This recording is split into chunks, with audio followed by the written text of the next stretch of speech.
Aquí, chacoteando desde el baño de mujeres, nos damos el tiempo para analizar, cuestionar y deconstruir esos temas que nos mueven el tapete. Quédate con nosotras y vamos a pensar juntas. Prostituta, mujer de la vida alegre, mujer fácil, escort, acompañante, stripper, dama de compañía, mujer de la vida galante, teibolera, mala mujer. Todas estas palabras para denominar una actividad que en algún momento se denominó como sagrada. Gracias por acompañarnos en nuestro segundo episodio de este podcast denominado Desde el Baño de Mujeres. Quédense con nosotros porque en este episodio vamos a hablar del trabajo sexual o prostitución. Le doy la bienvenida a mis compañeras. Hola a todos, todas, todes. Bienvenidos. Estoy muy contenta de estar aquí nuevamente. Mi nombre es Abby. Hola, ¿qué tal? Pues yo soy Alexis y es un gusto volver a compartir con todos ustedes. Hola, yo soy Adri, es un gusto estar otra vez con ustedes. Ojalá que podamos discutir un ratito y pasarla a gusto. No se vayan. El origen de la palabra puta vos no lo sabes, pero tiene ruta. Antes de la historia de estos 2000 años ya se arengaba que iba con extraños.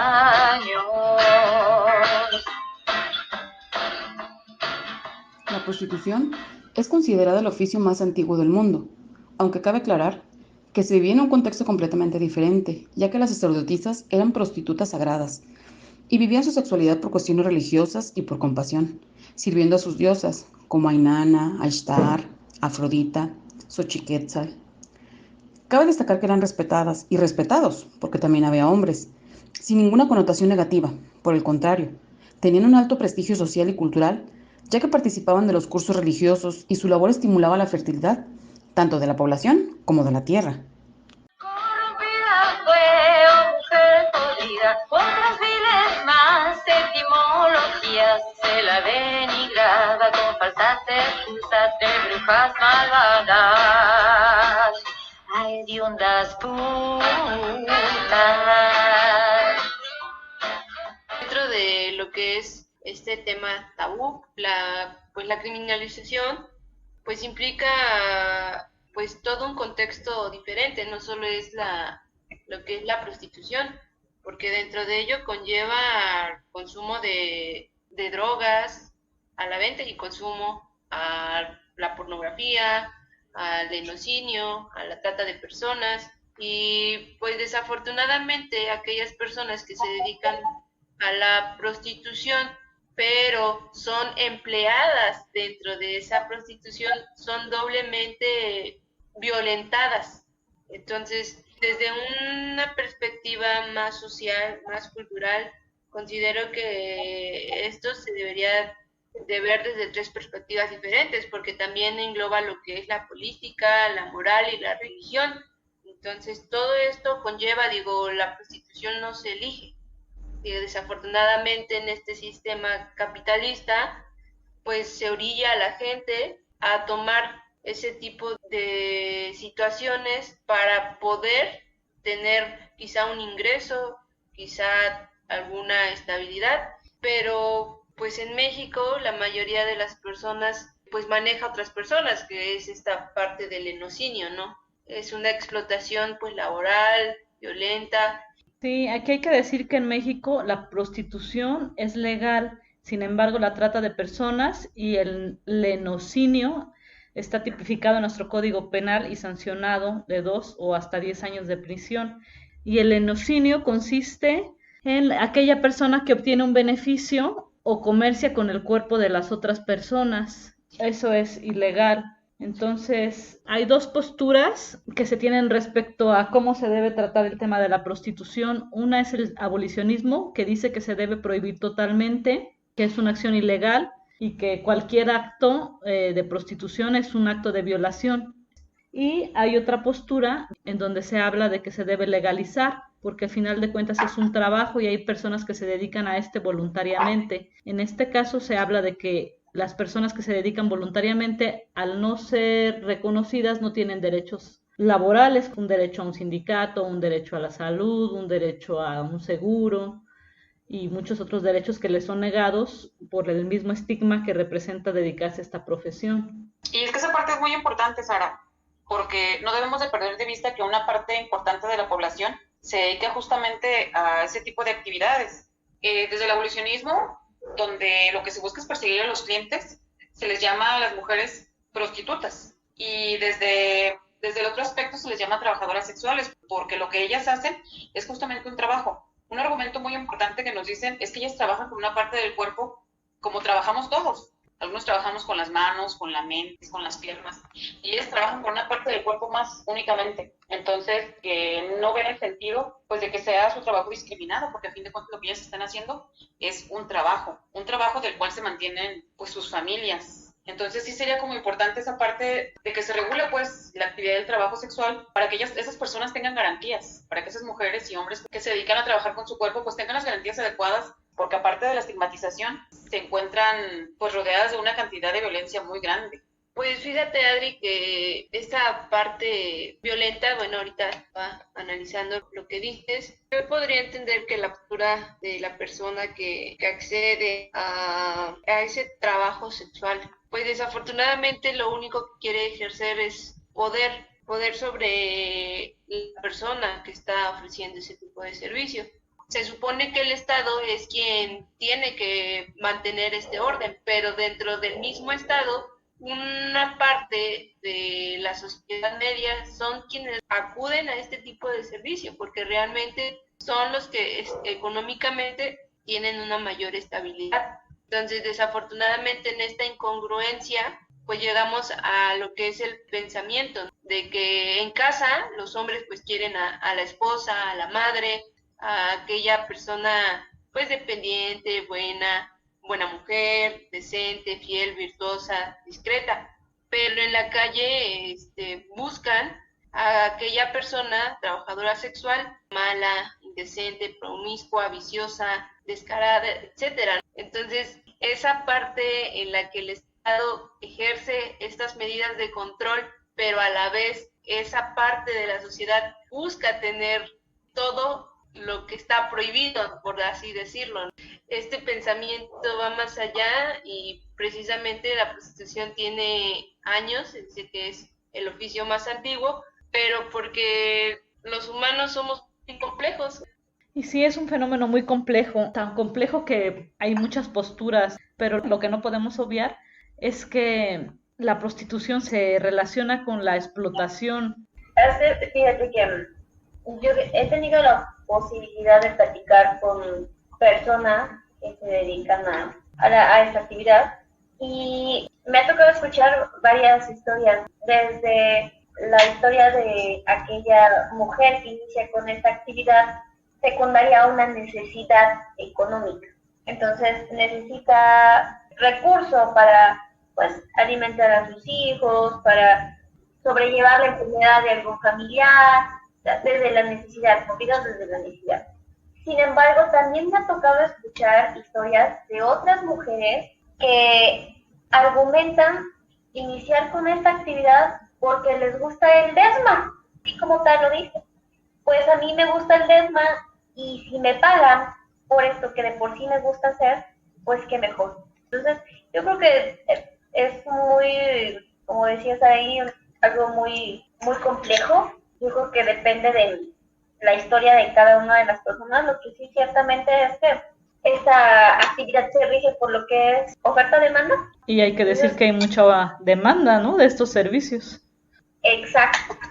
Y entonces, realmente hay muchísimos hombres que buscan lo que decía Alex, ¿no? Ejercer, expresar su poder o manifestar su poder sobre otra persona, ¿no? Y que muchas veces a lo mejor esta parte de la responsabilidad moral o social que me impide hacerlo con la pareja que tenga en ese momento me hace buscarlo en un tercero, en una persona que se dedica como tal a ofrecer servicios sexuales. Sin embargo, pues volvemos a esta parte de cosificar al cuerpo. Es un cuerpo que se utiliza y se desecha. Las primeras prostitutas se remiten a años atrás. Su función era sagrada. Participaban en rituales religiosos para purificarse, para pedir cosechas, para pedir fertilidad. En este sentido podemos hablar de las prostitutas sagradas de Sumeria, en Babilonia, en Egipto. También podemos hablar en Grecia de las heteras, que eran mujeres con alto nivel cultural que ofrecían servicios sexuales, compañía, conocían del arte, la filosofía. También podemos hablar de las geishas, que son mucho más conocidas en la actualidad. Y en este sentido, pues también actualmente hay varios tipos de prostitutas, desde las que se prostituyen en la calle y que no necesariamente tienen las condiciones favorables de protección hacia ellas, y otro tipo de prostitutas a lo mejor de más conocimientos, más cultura, que manejan varios idiomas, que a lo mejor tienen otra corporalidad diferente y que tienen otro tipo de clientes, lo cual tampoco les asegura como un mejor trato. Ya hemos también oído de estas fiestas que se realizan incluso personas de ciertos partidos conservadores en donde las contratan para que presten servicios, y casi nunca se habla de las mujeres que lo realizan, qué es lo que las orilla, o si lo eligen, como dices tú, Ame. Claro, fíjate que yo escuchaba un video de Sonia Sánchez, que es una activista feminista argentina. Ella tiene una postura abolicionista en cuanto a la prostitución. Y entonces ella habla de que realmente siempre hay violencia en esta actividad. O sea elegida o no sea elegida, siempre va a haber violencia. Por lo que mencionaba Alex, que es establecer esta relación de poder o de superioridad. Pues bueno, desde ahí ella argumenta que es algo que no debería de existir porque este tipo de vinculación no es funcional para alguna de las partes. Y justamente yo creo que es por eso que lo retoman en esos partidos políticos que dices tú, ¿no? En estos eventos, porque justamente es el hecho de considerarte superior y saber que hay alguien a quien tú puedes someter. Me llama la atención, como decía Sara, que muy poco se habla acerca de las mujeres, que en su mayoría son mujeres que se dedican a la actividad de la prostitución, y de cómo lo viven.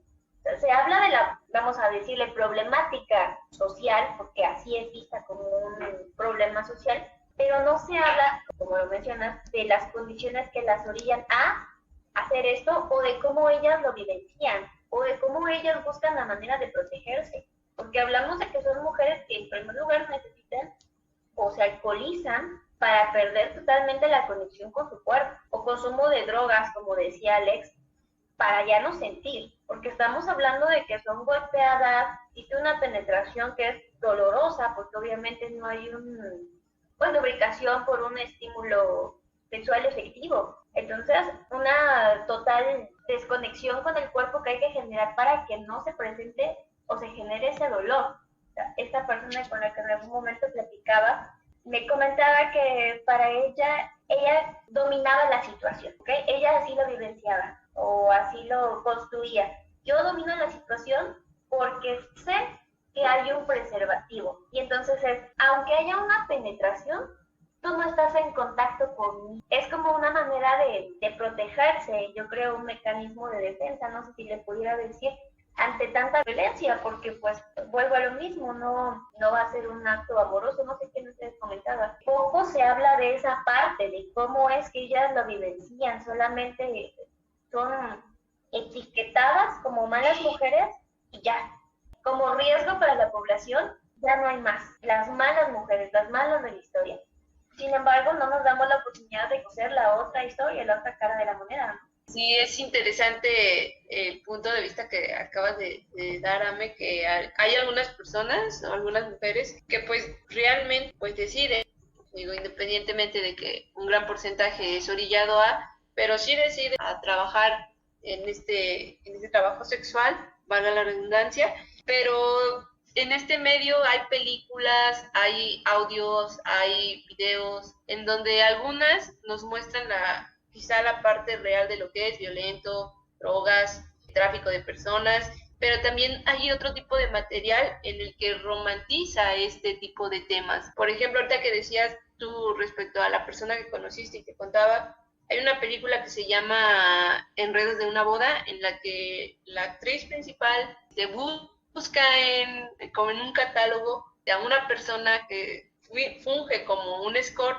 para asistir a una boda de su hermana, precisamente evitar este tipo de situaciones con su familia, del por qué no tienes pareja. Ella lo contrata y pues ya durante todo ese tiempo que conviven, viajan juntos, están en la boda, pues te da a entender que la imagen de un escort, no precisamente de ese escort, pues es ese acompañante, ¿no? Es esa persona con conocimientos en diferentes actividades, con conocimientos que realmente hace que le permite interactuarse y relacionarse con otras personas, que al final entre ellos dos existe un vínculo, crean un vínculo y pues da a entender que terminan juntos.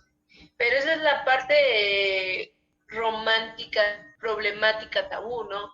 Realmente un 90% pues no sucede de esa manera, es violento, es agresivo, es etiquetado, es excluido y la gente a veces desde la perspectiva que lo quiera mirar, pues algunos dirían, digo, yo en su momento dije, uy, voy a rentar un escort, ¿no? Pero existe la otra postura que dices, no manches, o sea, no es como lo muestra la tele.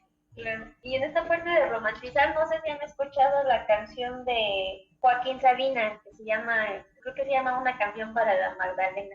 Sí. Totalmente romantizada, pero eso es de la vivencia de él. Claro. ¿No? Desde la fantasía. Pero obviamente no se pone a pensar que detrás de esa mujer a la que va a contratar para servicios sexuales, hay toda una historia, hay toda una lista interminable de motivos que llevaron a esta mujer a decidir por esta actividad.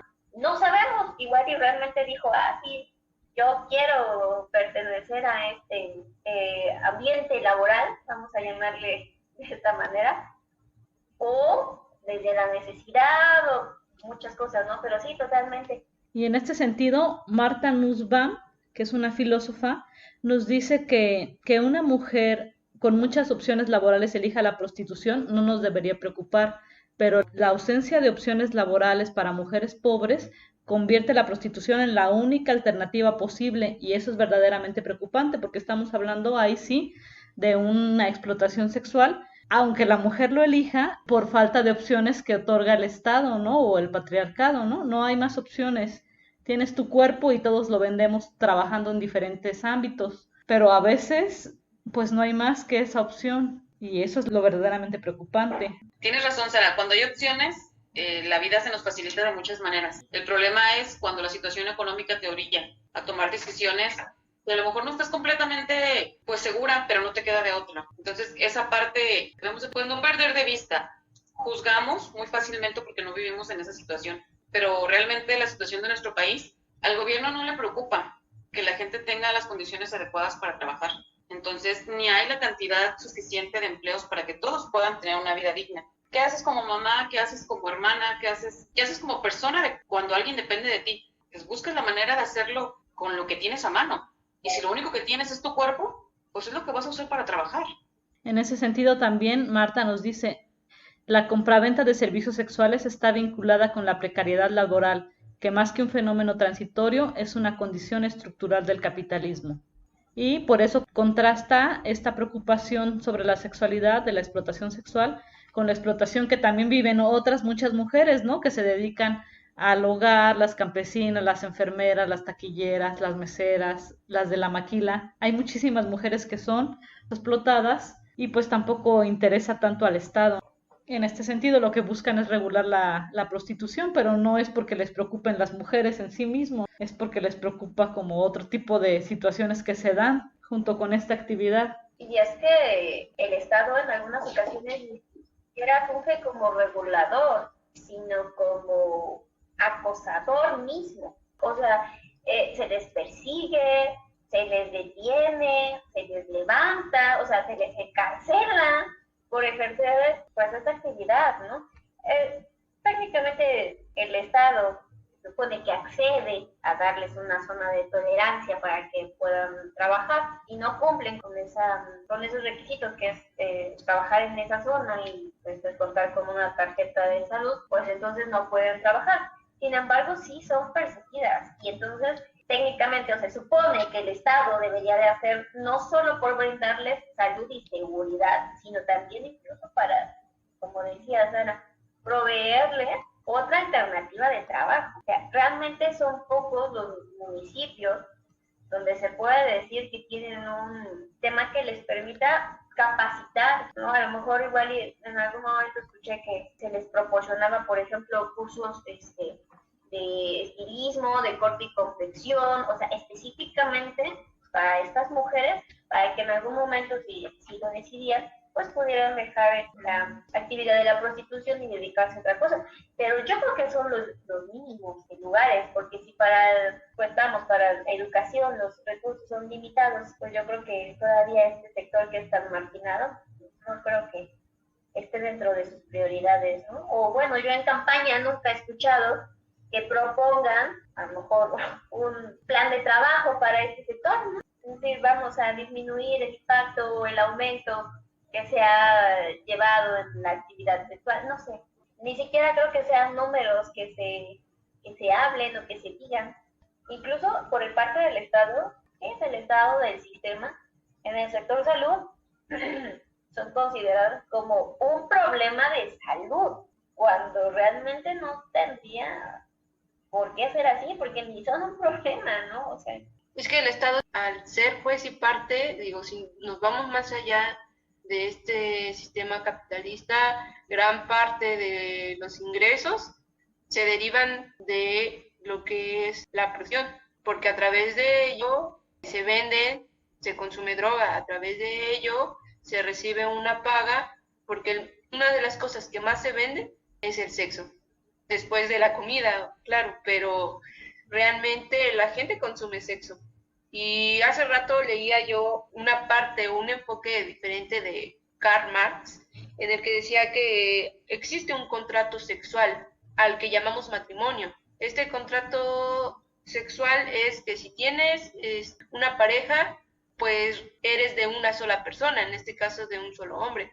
Pero si no tienes una pareja, si vives de manera libre, al final de cuentas, como no tienes un contrato sexual, eres de todos y para todos. Entonces, él da este enfoque y realmente, pues sí está basado en eso. O sea, seguimos alimentando, seguimos generando, seguimos comprando, pero a costa de muchas situaciones que no nos focalizamos a concientizar. Como decían, o sea, ¿por qué te orilla a esa decisión? Pues la pobreza. ¿Y quién genera la pobreza? Pues el Estado. ¿Qué medidas toma el Estado, no? Pues ninguna, realmente, porque es uno de los mayores ingresos que tiene y que genera derrama económica. A costa de otros, ¿no? Pero sí, efectivamente, de que genera. Por eso Lagarde está en contra de la prostitución, porque ella considera que la violación y la prostitución tienen en común el placer implícito del hombre violador o cliente, la relación de dominación absoluta, la no continuidad de la relación social o afectiva después de la relación erótica, la cosificación de las mujeres por ambas relaciones, sintetiza y aclara el carácter patriarcal de las relaciones y de la trama social basada en la existencia de una ley de propiedad genérica, la propiedad de todas las mujeres por todos los hombres, como lo acabas de decir, Viana. Entonces, pues ella está en contra. Parece que somos propiedad de los demás, menos de uno mismo. Claro, y ante esto me gustaría retomar esta parte, visión, el cómo lo dice Carol Botman, en el que dice que vivimos en una democracia que tiene la apariencia de ser perfecta y una sociedad que tiene la apariencia de ser libre. Es decir, que vivimos de apariencias ante un medio de control que se llama religión y un medio ejecutor que se llama Estado. En sí, vivimos bajo el yugo de estas dos, el Estado y la religión, que nos tiene sometidas a muchas mujeres, seas o no parte de un trabajo sexual. Fíjate, Alexis, que acabas de nombrar un punto bien importante, nombraste la religión.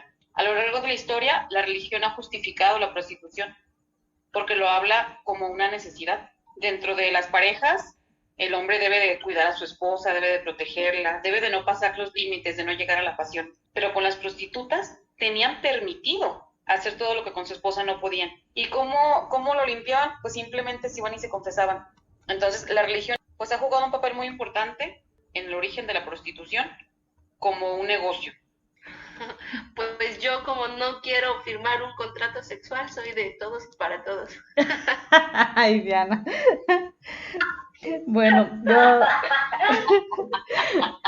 Pero bueno, en cuanto a lo que comentas, Adriana, fíjate que la primera vez que se vio la prostitución como un negocio fue en Grecia. Y de ahí data el primer burdel. Y quien puso ese burdel fue el municipio, fue la autoridad. Y es que, como dice Lex, se vuelve un negociazo, porque vas a adquirir el dinero por parte del dueño del lugar.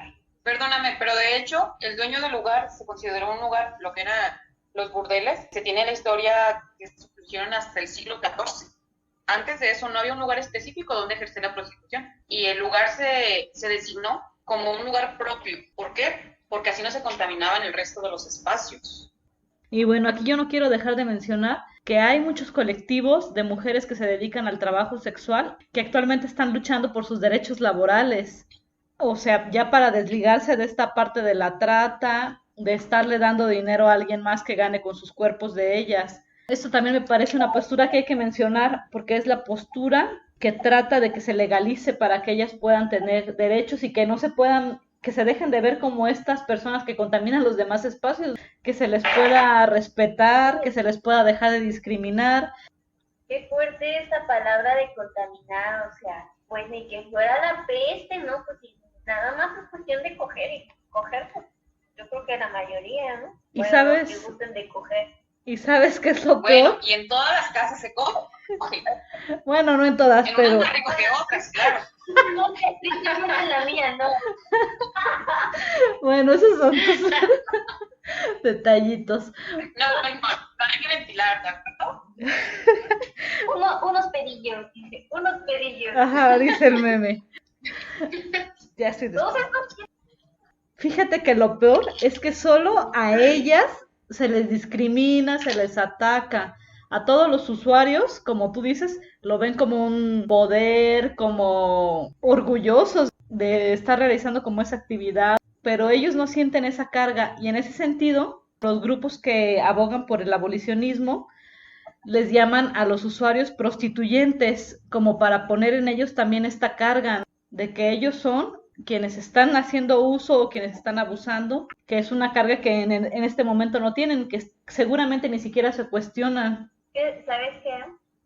Justamente en esta parte de la tarjeta sanitaria que una persona que ejerce la prostitución requiere tramitar, yo me cuestionaba, bueno, ¿y el usuario qué? Vamos a llamar el prostituyente ¿qué? ¿A qué hora va a ir a tramitar su tarjeta? Pues esto debe de ser de las dos partes. Si no, entonces se le deja la carga negativa, o como decía la palabra, contaminante a la persona que ejerce la prostitución, pero también a aquella persona que solicita de este servicio. Una persona que se dedica a la prostitución sabe cómo cuidarse, o sea, desde la responsabilidad también con su propio cuerpo, cosas que pues otras personas a lo mejor me incluyo no nos cuidamos del todo, ¿no? Ni siquiera nos cuestionamos de cómo andamos. Ellas, por ejemplo, tienen su tarjeta y dicen, bueno, pues yo ya cumplí, ya saqué mi tarjeta, dicen que estoy bien. Pero los demás, los prostituyentes que no sacan su tarjeta, pues vete a saber, decía por ahí una tía, caras vemos, culos no sabemos. Te pasas.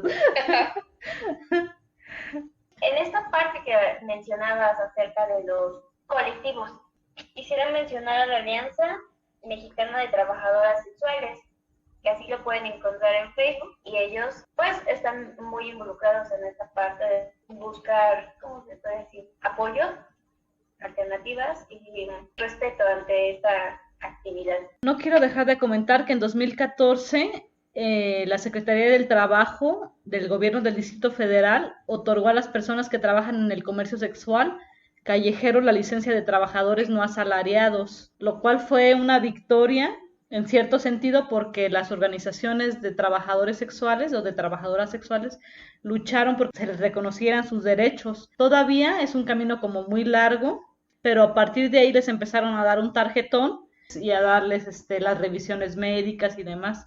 Es que fíjate que, por ejemplo, esas revisiones se les cobran y realmente no tendría por qué ser. O sea, el Estado tendría que proporcionar eso. incluso métodos de planificación y seguimiento de enfermedades. O sea, si normalmente en el centro de salud a toda mujer debes de hacerle detección cáncer cervicouterino, es a todas las mujeres, abierto. O sea, te dedicas a lo que te dedicas, la uses o no la uses, debes de hacerte tu detección. O sea, debes de gozar de esos privilegios. ¿Sabes qué? El problema es que el Estado no da nada, ni siquiera a nosotros que somos trabajadores asalariados, tampoco nos lo da. También lo pagamos, solo que no nos damos cuenta que cada mes nos descuentan lo del IMSS, lo del ISSSTE, lo de bla, bla, bla, ¿no? Y sí, tienes razón, el Estado debería proveer esos servicios, pero no es así. Pero ahí el problema es que el Estado no ve un beneficio directo en la prostitución. El Estado no. ¿Quién lo ve? Lo ve el policía que llega y las levanta. Lo ve el dueño del burdel. Lo ve el, no sé, la persona del municipio que le da los permisos al burdel. Entonces, propiamente el Estado no recibe como un impuesto por esas actividades. O sea, recibe mucho porque al fin y al cabo las que se chingan son a ella. Pues sí, pero no lo recibe de manera directa. Pues fíjate que hasta por ese tipo de cosas que como tal directamente, como dices, a ella no se nos dan, hasta cierto punto regularlo como un trabajo, todavía les va a quitar más. ¿A ellas? Al Estado yo creo que le conviene. Seguro, que esto, lo otro, aquello, todo lo que se nos descuenta a las personas que quieran. Sí, impuestos y todo. Incluso a lo mejor tendrían que pagar impuestos los prostituyentes, ¿no? Los usuarios. Técnicamente ya vas a tener que, oye, ¿me facturas? Y la factura va a decir detalles ahí. A ver si vamos a deducir, ¿no? Bueno, está súper interesante el tema, pero ya nos estamos pasando de tiempo y hay que cerrar. ¿Podemos dar algunas conclusiones, por favor? Claro que sí, Sara. Mira, yo de manera personal me encuentro, pues de alguna manera a favor de que las personas realicen las actividades que mejor consideren o que prefieran. Sin embargo, creo que el trabajo sexual sí requiere que sea revisado por el Estado, para que las personas que se dedican a este tipo de actividades tengan la seguridad, tengan certezas, tengan garantías que les permitan tener una vida digna como cualquier persona, ya que lo que ellas hacen es simplemente un trabajo más. Y como tal, debe de ser reconocido, sin discriminación, sin estigmatización, sin prejuicios. ¿Tú, Ame, quieres dar algún cierre? Pues es que realmente no sabría cómo cerrar, ¿sabes? Me quedo con muchos interrogantes. Me considero, sí, como dice Adri, como dice Lex, respetando las decisiones de cada una de las personas, sabiendo que no soy yo quien como para juzgar ni mucho menos, dado que tampoco estoy dando una solución ni mucho menos. No, realmente no sabría ni siquiera cómo cerrar, ¿sabes? Bueno, yo también considero y me gustaría que pudieran las personas que se dedican a la prostitución tener derechos, más derechos, derechos a la vivienda, a la salud, a la no discriminación, a un trato digno, a que sus hijos puedan ir a una escuela, muchas cosas. Eh, Tampoco me gusta como la idea de tener que vender tu cuerpo y que sea la única opción. Creo que sí el Estado debería como ofrecer más alternativas, pero bueno, ahí estamos como hablando como en una utopía en la que no estamos viviendo. Entonces, en este momento creo que la mejor opción es que tengan derechos, que sí se persiga la trata, el leucinio, y usualmente cuando se legalizan como ciertas cosas, ayuda como a combatir este tipo de ilegalidades que están como a un lado, ¿no?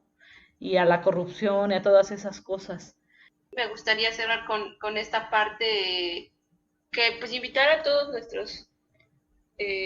todo nuestro público, todos, pues que antes de juzgar, este tema, hablarlo es a veces demasiado serio, pero yo no estoy en contra sí estoy a favor de aquellas mujeres y hombres que no, de entenderlas, qué fue lo que los orilló a tomar esa decisión de involucrarse en el trabajo sexual, porque pues realmente pues como decía Adri, son personas pues hasta cierto punto valientes por meterse en el trabajo sexual, por sacar adelante a sus familias, por progresar, porque realmente viven en una exclusión social, tienen problemáticas, sufrieron violencia, tienen escasez, son migrantes. Entonces al final pues yo estoy a favor de aquellas personas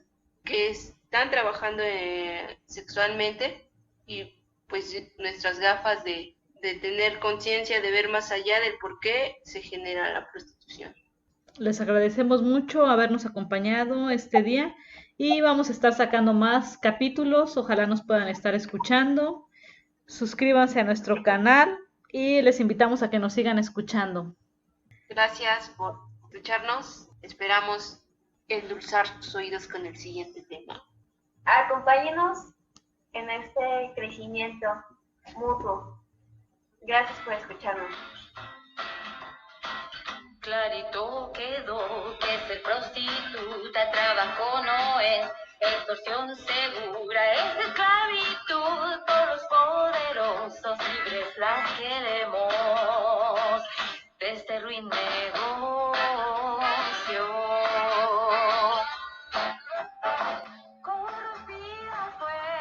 El día de hoy estuvimos escuchando la canción Prostitutas o Brujas de Alexka. Aquí, chacoteando desde el baño de mujeres, nos damos el tiempo para analizar, cuestionar y deconstruir esos temas que nos mueven el tapete.